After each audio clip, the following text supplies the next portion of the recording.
கைது செய்யப்பட்ட சட்டமன்ற எதிர்க்கட்சித் தலைவர் ஸ்டாலின், துரைமுருகன் உள்ளிட்ட திமுக எம்எல்ஏக்களையும், காங்கிரஸ் சட்டமன்ற தலைவர் KR ராமசாமி உள்ளிட்ட காங்கிரஸ் எம்எல்ஏக்களும் ராயபுரத்தில் உள்ள திருமண மண்டபம் ஒன்றில் தங்க வைக்கப்பட்டிருந்தனர். அவர்களை திமுக MP கனிமொழி சந்தித்து பேசினார்.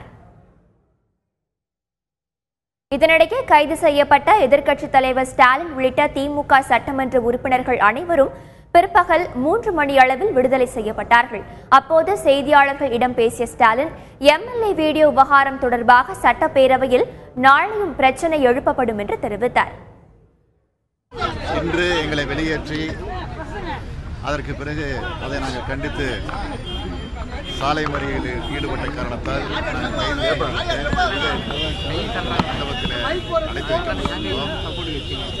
சட்டமன்றம் நடந்து முடிந்ததற்கு பிறகு இப்பொழுது எங்களை விடுதலை செய்திருக்கிறார்கள்.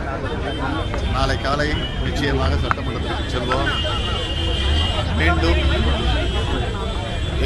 இந்த பிரச்சனையை கிளப்பி அதற்கு உரிய விளக்கத்தை அரசு வழங்கிட வேண்டும் என்று நாங்கள் உரிமையோடு நிச்சயம் குரல் கொடுப்போம்.